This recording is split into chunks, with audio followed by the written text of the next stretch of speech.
Hello and welcome to Retirement Wealth Academy. I'm your host, Erin Kennedy. Thanks for being with us.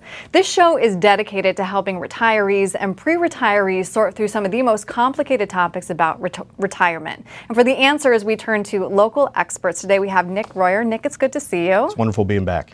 Today I want to talk through the 4 retirement risks that could cause you to run out of money. We're going to tick through each one, but I want to start with longevity risk. This is straightforward. We are living longer. We are, and what everybody does is they say, well, my dad didn't live that long, my mom didn't live that long, and they use that as a barometer. And you can't do that. I mean, we all know somebody who's over 90, right? Just think, we all know somebody. And so the worst thing that you can do is say, well, I'm going to plan to 85 years old because nobody in my family's ever lived that long. And then you get to 85 and you're broke, busted, and disgusted. And you lose your independence, right?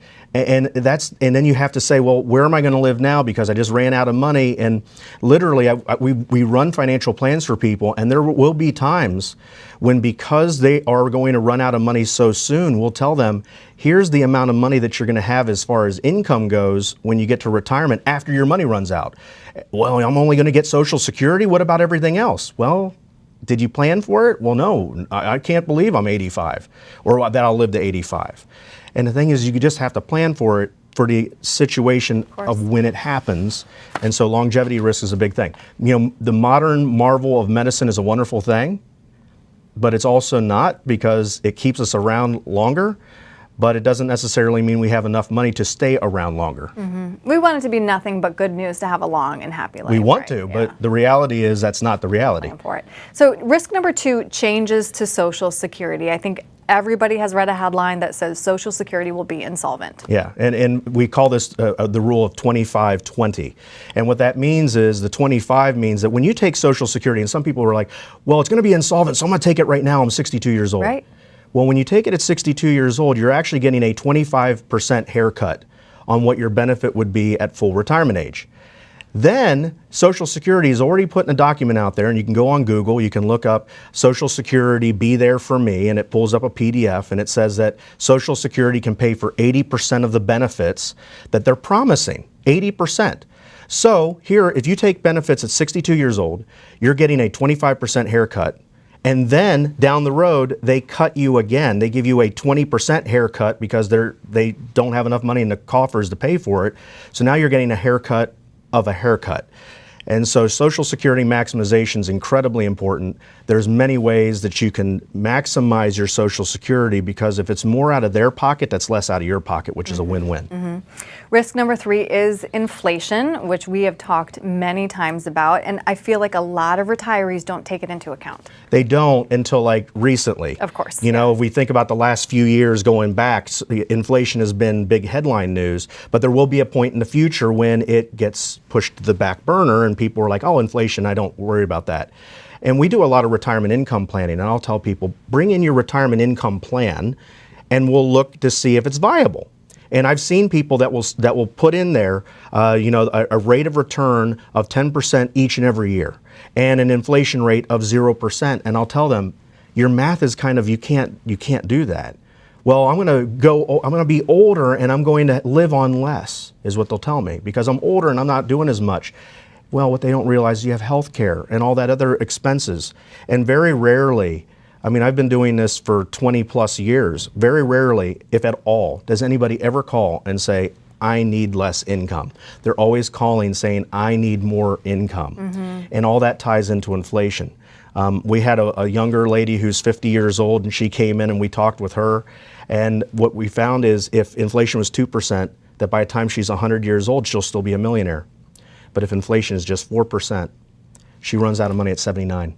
Wow. 21 years sooner. That's devastating. Just because 2% inflation, you think 2%, it's not that big of a deal. In reality, it can be. Wow. All right, the last risk is market risk. Well, because the stock markets don't go up in a straight line. And there will be a lot of people that retire at 65 with the same portfolios that they had when they were 25. They've never made a change. They've never made any adjustments. They're in growth mode. when they should be transitioning into income mode and changing some of the things that's happening. And so, like I say, there's a couple rules. Number one, the reality rule is the stock market doesn't go up in a straight line. Another rule is the rule of 5. Every 5 years, there's a market crash. And so if you retire at 65 and you live to 95, that's 30 years. That's potentially 6 market crashes that somebody is going to have to live through. And so you better have a plan that can withstand both good and sour markets, because it happens all the time. And so just don't throw a blind eye and say that doesn't matter. It does. You just don't want to be caught thinking my plan works if the market goes up. Well, what if it doesn't? I'm glad you brought up having a plan, because I feel like the good news is we know these risks exist, so we can start addressing them now. So what strategies then solve for these risks? Well, if we look at Social Security maximization, figuring out if I'm married, how can I position myself so that we get every dollar that we can out of Social Security? And then also doing a retirement income plan.